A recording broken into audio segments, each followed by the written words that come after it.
Moi, je vais vous dire quelque chose qui me tient à cœur. Hein. Quand je regarde, vous savez, des fois dans les journaux, on voit une entreprise et puis on voit le comité de direction, le comité exécutif. Alors, on voit le patron et puis 6 personnes en dessous qui ont les postes clés. Et bien, je vais vous dire que c'est un test extrêmement cruel parce que moi, quand je vois qu'il n'y a que des hommes, je me dis, ça, c'est pas une bonne entreprise. C'est pas possible. C'est pas possible. Par contre, il y a de plus en plus d'entreprises où on voit, il y a au moins 1, 2, 3, je parle dans les comités de direction, donc au niveau vraiment opérationnel.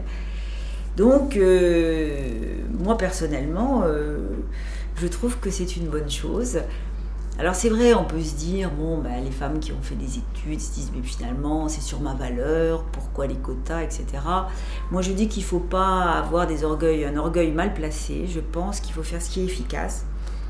En tant que membre de différents conseils d'administration, je trouve que des conseils d'administration où il y a des femmes et des hommes fonctionnent mieux que ceux où il y a que des hommes ou des femmes. Et ça a été prouvé d'ailleurs, ça a été prouvé par des études de consultants. Et en tant que patronne d'entreprise, de plusieurs entreprises, moi j'ai toujours fait en sorte qu'il y ait des femmes dans mon comité exécutif. Et je vais vous dire, c'est pas du tout pareil, un comité exécutif où vous avez que des hommes et un comité exécutif où vous avez des hommes et des femmes.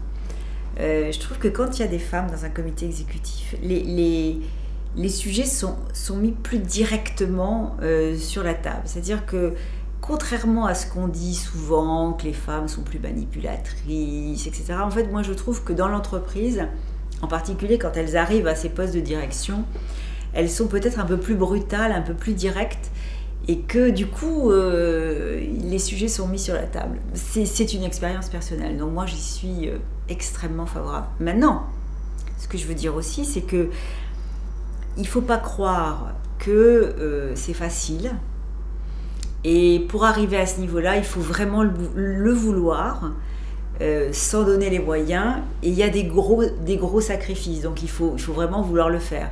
Mais je crois aujourd'hui, c'était probablement pas vrai il y a 30 ou 40 ans, mais aujourd'hui, une femme qui veut aller en haut d'une entreprise, tout en haut, si elle le veut, si elle travaille, si elle en a bien entendu le talent, il n'y a aucune raison que ça n'arrive pas.